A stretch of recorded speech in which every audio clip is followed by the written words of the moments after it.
From New York tonight, I want to bring you a story on this Memorial Day of real hope. First of all, thank you to anybody who has fought for our country. Americans, I hope, are this weekend deciding who they are and what is important, and realizing that it is in their future to not necessarily pick up a gun and fight for their nation, but to fight with everything in them for what they believe and what is important and our way of life. Every night I come to you and I tell you, really, how many in the audience are spooked by half the crap that I say on the air? Yeah, look at this. Okay, all right, clowns, put your hands down. I talk about some pretty spooky things on the air, and one of the things that I hear all the time from you, at least I feel all the time, and I hear when I go out, is, okay, Glenn, we get it, now what?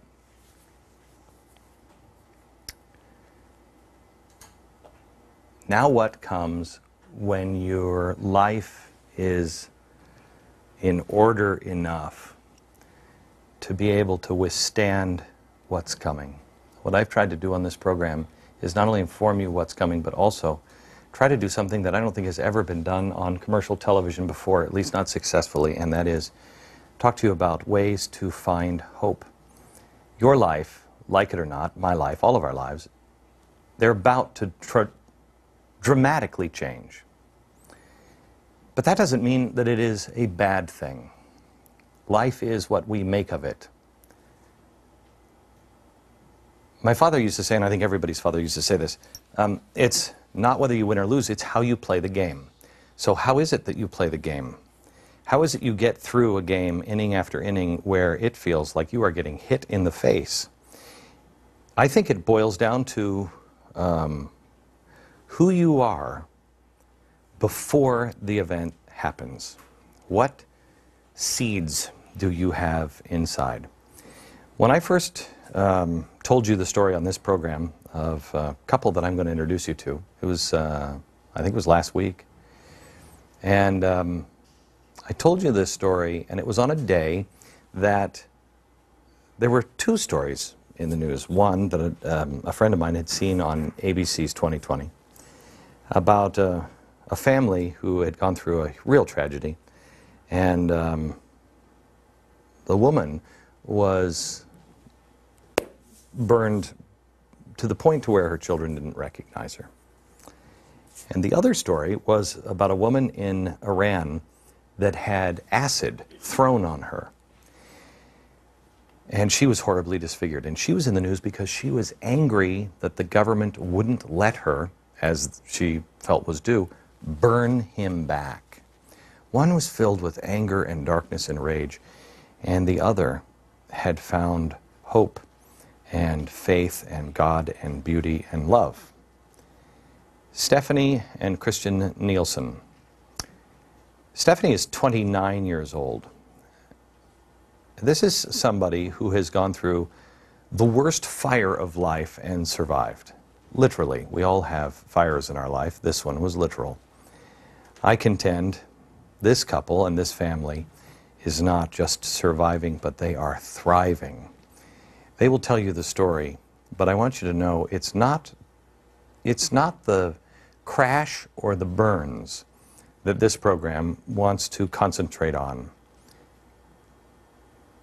It is my sincere hope that you get out of this program the answers to this question. How are they doing it? How did they survive? Who were they before? Who are they today? How can I do it?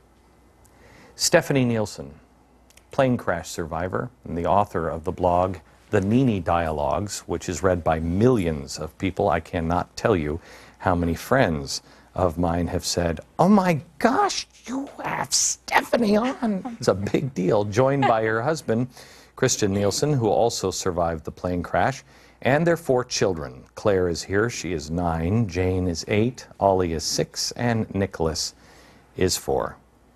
Welcome, guys. How are Thank you? you. Good. Thank you. For somebody who doesn't know the story, who wants to tell it? You go ahead. Which part of the story? How it happened? What happened? Well, Stephanie and I, we were, the day of our accident, we were going to, we have a family ranch in New Mexico. We lived in Arizona at the time, and we were flying to, I had recently become a pilot, and Stephanie and I and a friend of mine who was my flight instructor, the four of us had long planned this trip to the ranch and then back home. And we had experienced a beautiful day together and beautiful flying conditions. And on the way home, we made a scheduled stop in a town. It was our last stop of the day before we arrived home back to our children. And that's when our accident occurred, is after taking off from that stop. Pilot error, mechanical error, do you know? Does it matter? There's a pending lawsuit, so you know what I'm lawsuit saying. and investigation, yeah. Okay, so now the plane is down on the ground. What happens? Well, we had fuel on board, and at the time of the crash, there was a lot of, not sure exactly how the fire started, but the three of us, when we crashed, each of us woke up or came to at different times. I think I was the first to regain consciousness after impact. And when I opened my eyes, there was just fire everywhere. The flames and the fire had matured, so I don't know how long it had been since we impacted the ground, but the flames were quite mature. And at that point, it was just, Get out. we needed to get out. The pilot didn't get out? When we all got out on our own strength in different phases. I got out first, out my door, and told Stephanie to follow me. She exited behind me, and then my friend, who was in the pilot's seat, he got out last. Stephanie, you don't remember him saying get out? Mm-mm. No, I don't remember him telling me to follow him and get out. And it felt like really I was drowning, but with fire, which is a terrible feeling. But I didn't like think, well, where is he? Where did he go? Why didn't he help me out or anything? I just remember that people were there, that were helping me, that helped me get out of the airplane, and I felt that it was a miracle how it happened, and I don't think I could ever explain it in a way without people thinking that I was kind of crazy, but I know it happened, and You believe you were helped beyond? Yes, I was helped by people and friends and loved ones who told me. Can you go into that a little bit? Do you mind going into that? No, sure, yeah. I remember feeling like, okay, this is the end. This is what it feels like today. And so I thought, okay, I'll just it's gonna hurt me. It's gonna hurt really bad for maybe 5 more minutes, and then I'll wake up and I'll be with my grandma or something. That's what I was thinking, because I couldn't get the seatbelt off. I was really confused. Probably had a concussion that I was, just had no idea what was really going on, and so. But I felt like people that loved me said to me that this isn't the end. It's not over, and I still have a lot to do. And so they told me what to do and how to take my seatbelt off and where to reach my hand, open the door, and get out. And that's what I did. And I remembered my my second grade teacher telling me to stop, drop, and roll in my head, and so that's what I did. Okay, so you get out of the plane. Now you are in you're in a coma for how long? Medical-induced coma. Yeah, my first recollection after being woken up was about 5 or 6 weeks. They told me I'd been asleep. You were in a medical-induced coma for how long? 3 months. You wake up and Barack Obama is president? Yeah. That is honestly the first thought I thought. I woke up and there was a whiteboard and they had written the date on the board and it was like November 6th. And I was like, who's our president? Like, I don't know who it is. Who won? Okay, I've got to make the joke. So did you think you were in hell? Sorry, cheap joke, and I thought like, somebody had to make it. Come on, you were thinking it. All right, so I didn't say it.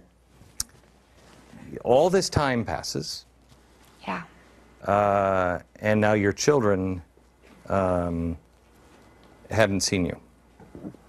Tell me about that.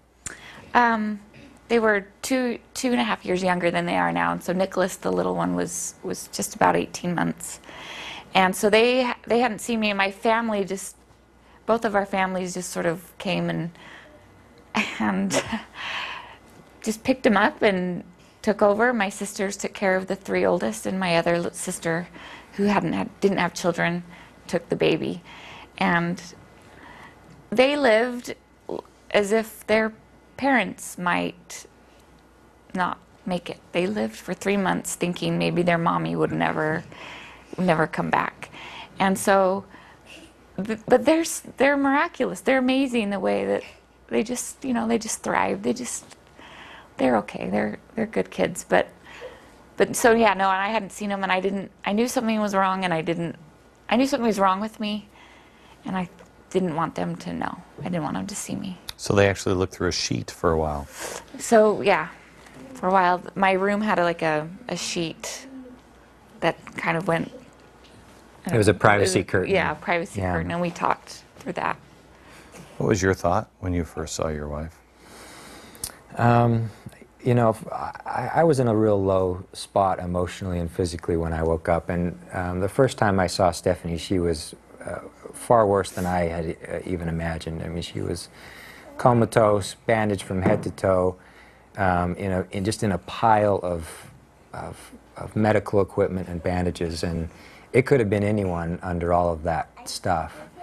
But she, my first thought was, when I could feel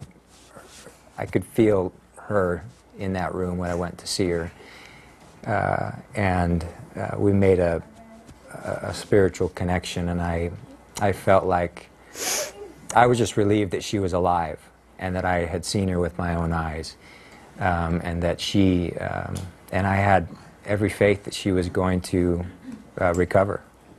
I want to tell you, just in the studio here.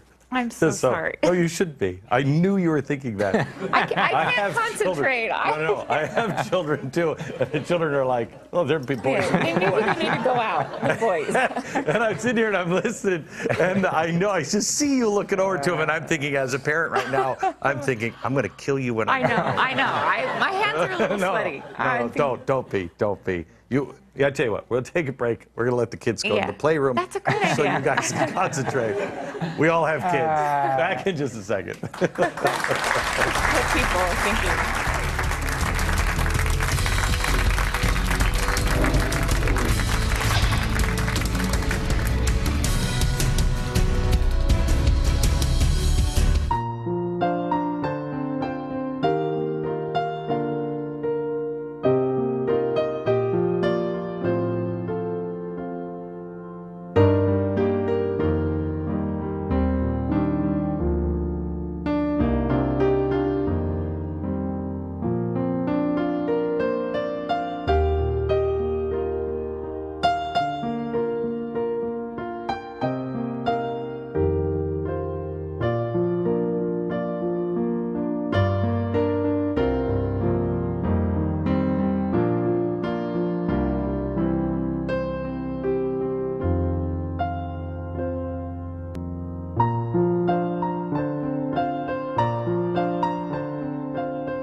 Back with Stephanie Nielsen. She is a plane crash survivor and the author of the blog The Nini Dialogues, which is read by millions of people.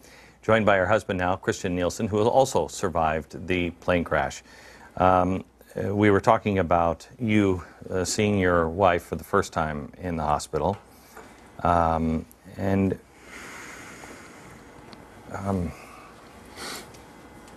what was it like for you? Were you afraid to see yourself? Yeah, out my own eyes, I felt totally fine, but I knew the way that people were looking at me. I could tell that something wasn't right. And in the burn centers, they don't usually have mirrors around because they kind of want you to wait until you're ready to look at yourself. But I never got to that point, and so they were saying to me, it's time to look at yourself, you need to see what your children are going to see. And I didn't want to do it. It was awful. You still see yourself the way, because I still see, I look sometimes in the mirror, and I'm like, whoa, you have gone downhill quickly. I still see myself younger. You kind of just, Yeah. you're always kind of 19 in your head when your children saw you. And you. Obviously, my facial injuries were not as serious as Stephanie's, but Did it help your children get prepared? Because you're burned Perhaps. on your legs Yeah. too, right? Yeah, and so our legs and arms, and so they saw my injuries, and I think that did probably help them understand what they were going to see with their mom. Maybe not, but they, I don't think that they, and we tried and prepared and as much as we could with the children, but it was almost all in vain. There was no real effective way of helping them understand what that was going to be like. I understand that you're a protector now. That when you are out in public, I heard you say that you have heard people in the supermarket and children say things less than kind. Yeah. How do you deal with that? Oh, the children are children, and they're just being honest. They're okay. It's the adults that I think, I'm shocked that you would say something, that hurtful. What are you... Adults say? Yeah, ladies at the grocery store will say, "Oh, I feel as bad as you look." Just things that you're like, my gosh. "Oh, thanks so much." That was, just things like that are. I think, oh my, didn't your mother teach you better than that? And so, I feel, so I think I'm using this more in hopes that my children won't be as careless and rude to people. And so, in a way, yeah, it hurts me, but what an opportunity to teach my own little children, how to treat people, that we love people, we respect people. It doesn't matter what they look like, we're all people. And who are you guys? Because we met, and I'm so sad to say that most of my meetings are at a very high velocity. sad. I know. No, I know, there was a big, huge, long line waiting. But we met in Arizona, right? It was in Utah. It was in Utah. Yeah. It was at the Freedom Festival. You were hosting the Freedom Festival in Utah. Oh my gosh. And we met, and what were you like as a couple before, and what did you have that prepared you for this? We're just the same, really. Just the same, wouldn't you think? Yeah, and I think that the love that we have now is the same love we had then, and that is what helped prepare us for this tragedy. And I think that a lot of the people who are experts in the burn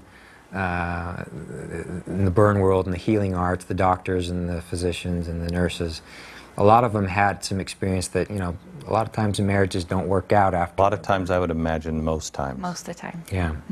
And it has nothing to do with the scars here or here, but the scars inside. Be honest. You have to both be kicking yourself for getting on the plane. Whoever said, let's go to the ranch this weekend? You wanted to be a pilot. I didn't hear you say get out. You got out.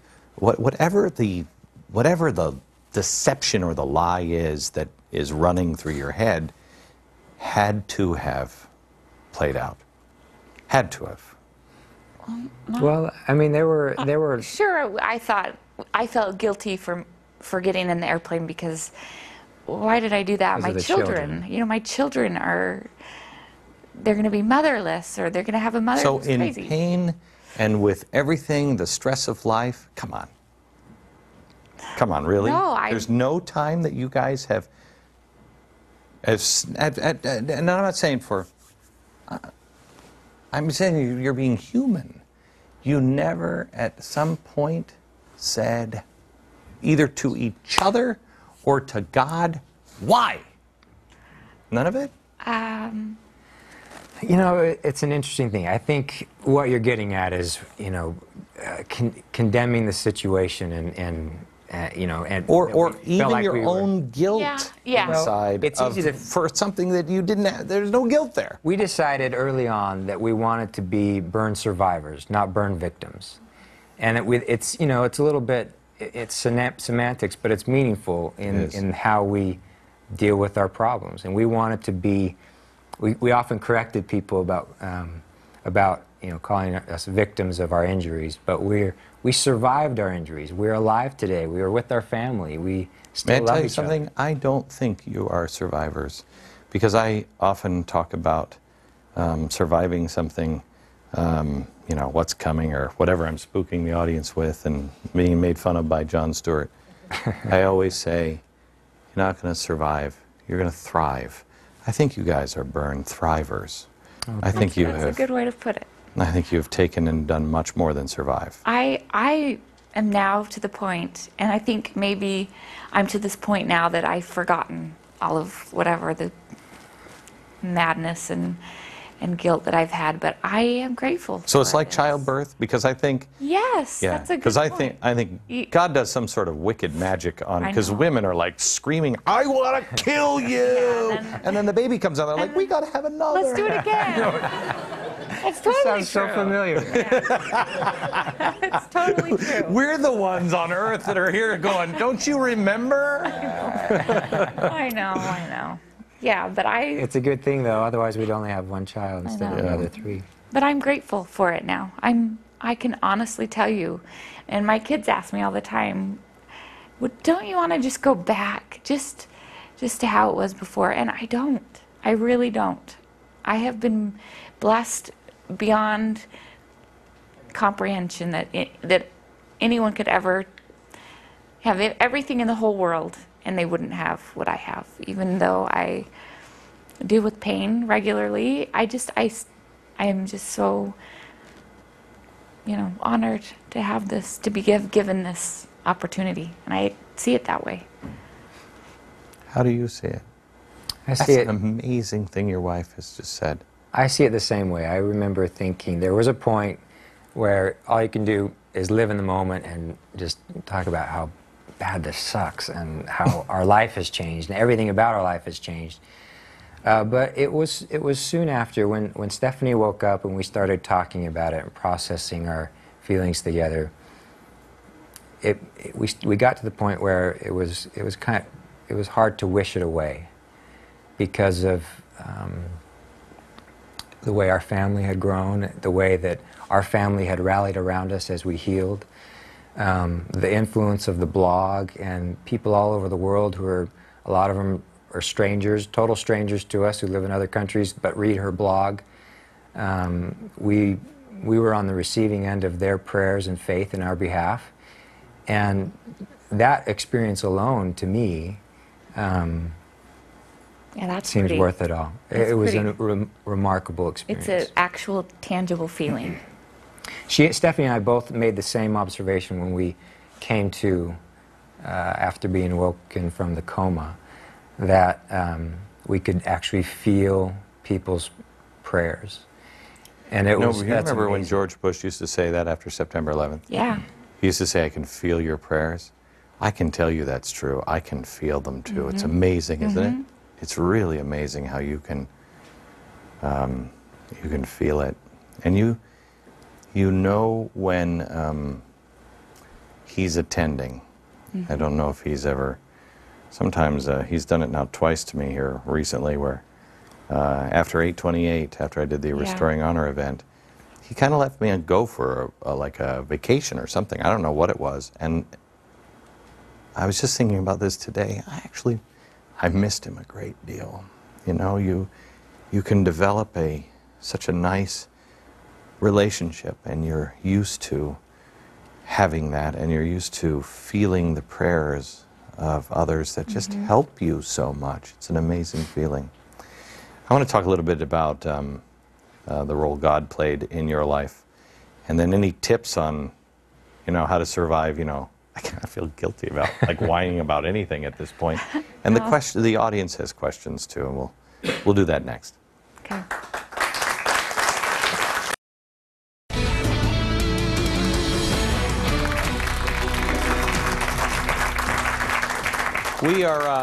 We're with the Nielsen family. They are plane crash thrivers. They are people that I think haven't survived, but are doing more than that, and they are teaching others how to survive. On this program, we talk about some spooky things, and people's lives are about to change. Your lives have dramatically changed. Is anything really the same anymore? Really? Superficially, no, but Yeah. Yeah. Not something that you would have on the other side picked. You wouldn't have said, you know what, I'm going to have a can of that, right? No. And I think that's the way a lot of Americans, that's why they don't want to look at what's possibly ahead, because they don't want a can of that. And they're going to get served a can of that, whether they like it or not. Some will. So now I wanted you guys on because I wanted to know what got you through. I think I know the answer, but I watched the 2020, and I didn't see God in that story. No. And he didn't really show up in that story, but he was. He was. Was he mentioned He was in a the huge videotaping? part. He was he was the part. He played the role in the story. But no God was hurt in the filming of that story. No, definitely I not. see. Okay, good. So is that the reason you made it through? Yeah. yeah, without question. 100%. Okay.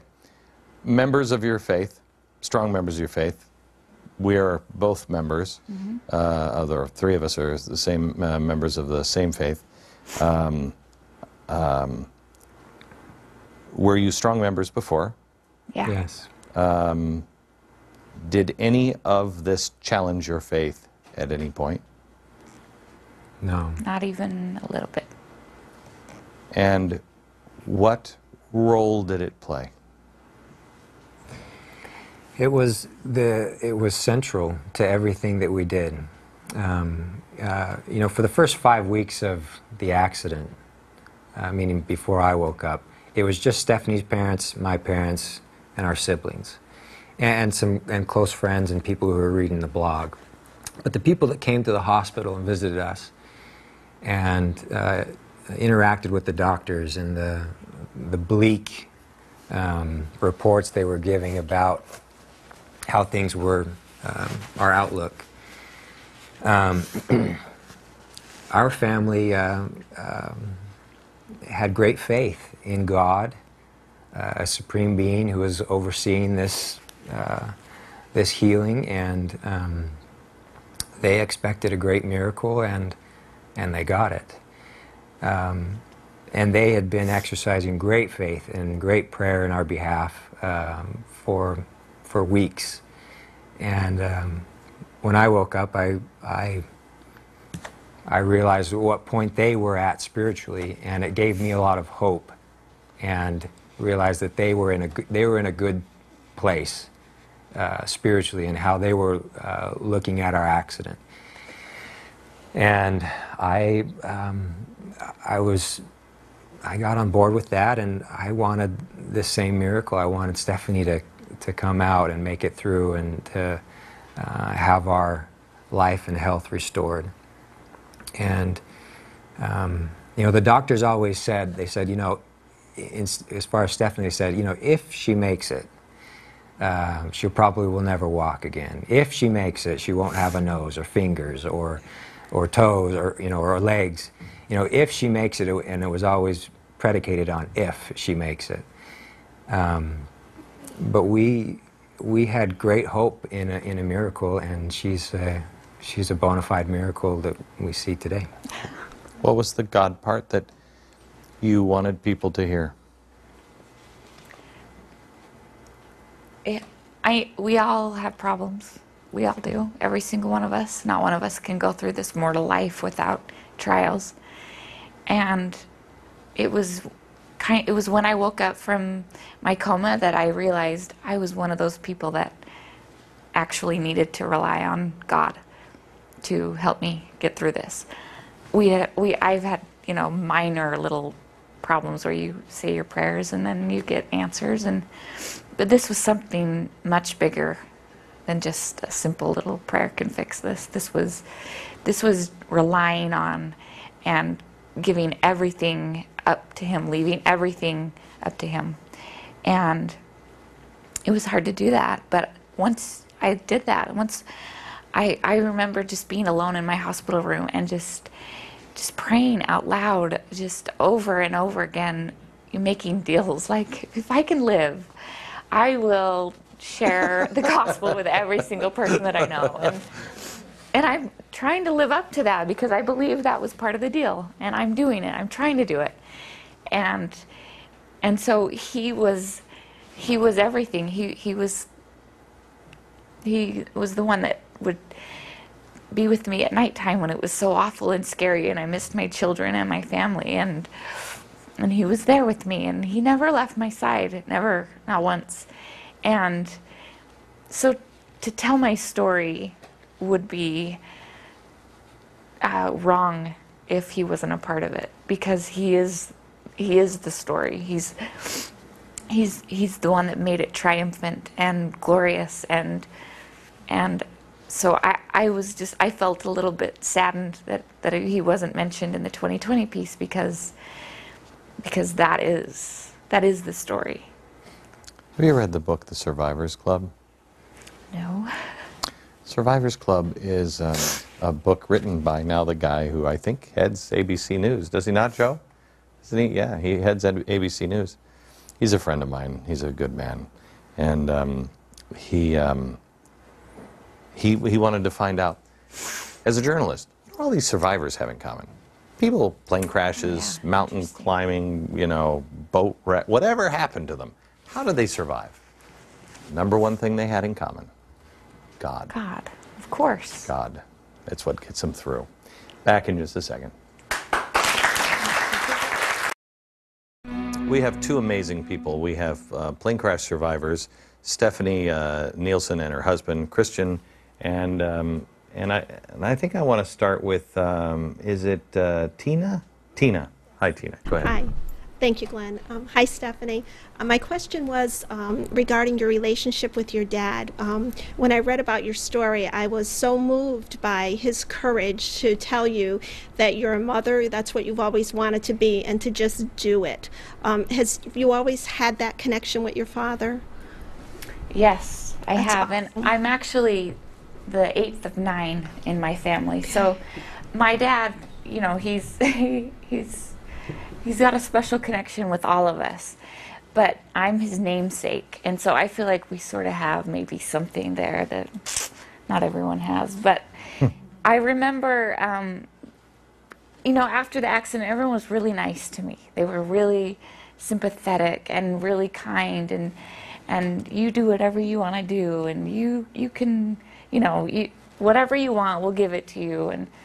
And I think it was one day that I was just complaining a lot to my father, because he and I sort of always, you know, he'd make me walk laps with him to get exercise and kind of my therapy done with him. But he said to me one day, he said, Stephanie, what do you want? What do you want to do? You've got this family, you've got these beautiful children. You've always wanted to be a mother. You know, you just do it. Just choose to do it. You can choose. And I think at first I was a little like, you're supposed to be nice to me. I just got in a plane crash, you know. but it was true, you know. You can't mope around. So after that, I realized that is what I want to do. I was born to be a mother. I love it. It's what I'm good at. Purpose in life. I know my purpose. They told you that you may not walk, or they told you that you may not walk, or have hands. You have hands. They also said you weren't going to have any more children. Right. But now that's changed. Wrong again. Yeah. And this is a double blessing, is it not? Mm-hmm. Can you explain? You can only give skin to yourself. Really, they can put We're doing skin grafts for skin grafts. They can give pig skin or cadaver skin as just sort of like the base, or the temporary, and then you can only give skin to yourself. So being burned 80%, there's really not a lot that you can give yourself. And so for my neck, they did a similar thing where they put kind of like breast implants in, and then they blow it up.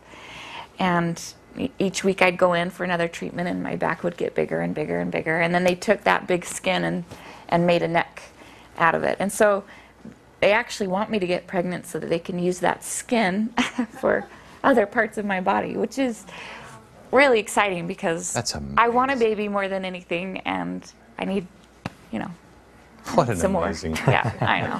Yeah. All right, let's go to Joe. Thanks, Glenn. Thanks for sharing the story. It's amazing, and your outlook. Obviously, your faith got you guys through, made you thrivers, but I guess other people who may not have that, how do they react, and how long does that process take for them to get back to normal? Or is that changed for good? Other people's reaction and your interactions with other people in your daily lives, your jobs, your neighbors? Go ahead.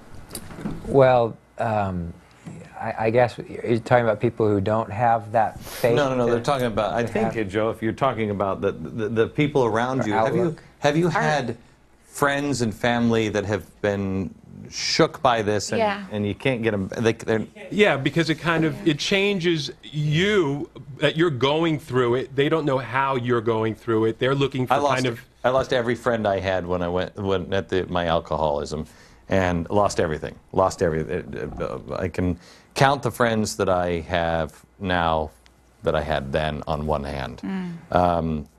Same question here. How have your friends reacted?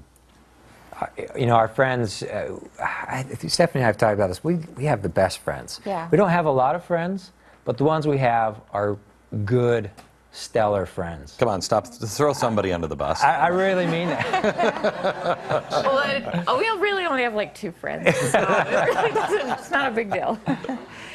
But they were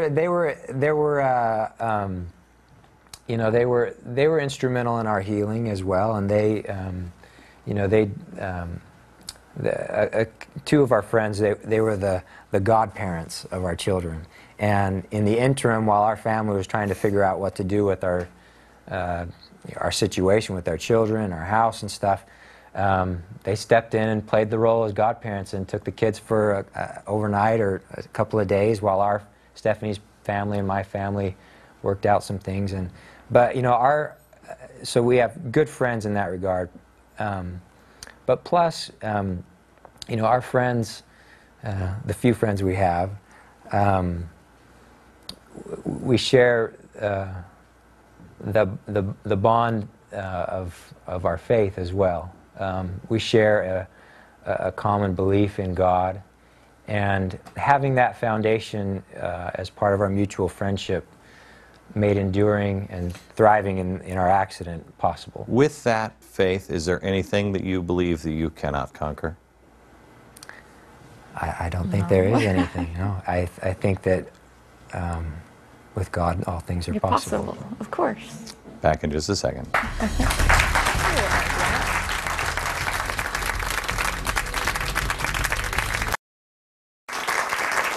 We are back with Stephanie Nielsen and Christian Nielsen, and we have final remaining minutes.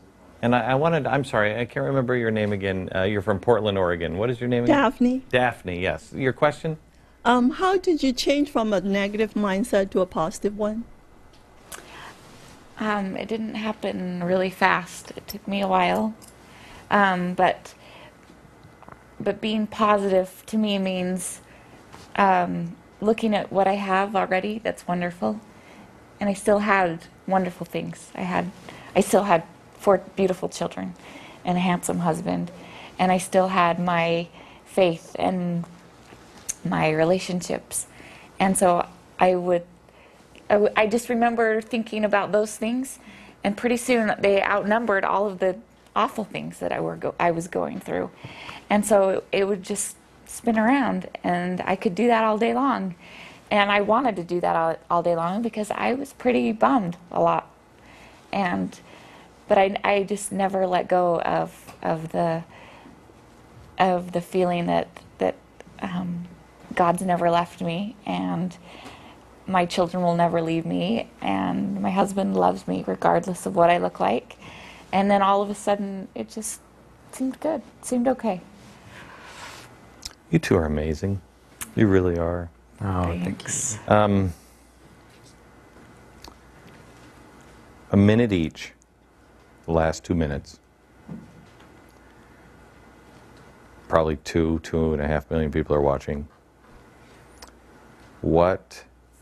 I can't tell you how many people are struggling with something. Mm-hmm.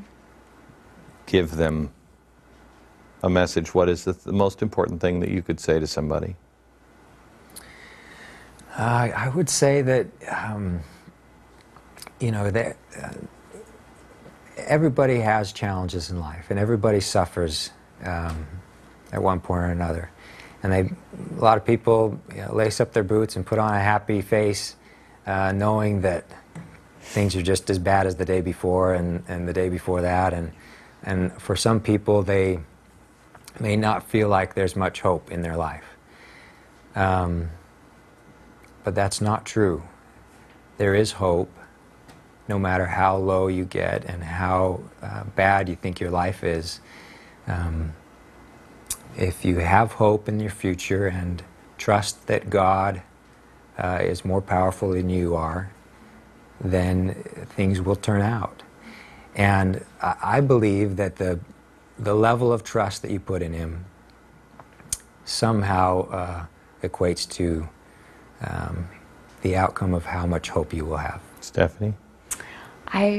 Similar to what Christian said, I believe and I know that there is a God, and He loves me, and He loves my children, and He wants my happiness, and He wants everybody's happiness, not just mine, not just the people who are good, everybody. And He will accomplish that. And so if I can help people do that, then I'm here. I'm more than willing to do that. I believe that I'm a blessed person, and so I want to share that with everybody. And so I would say that to them. Back in a minute. Last summer, I asked you to take the 40-day and 40-night challenge, a blueprint for national survival. And it is the first line in the challenge that is the last line of the Declaration, with a firm reliance on the protection of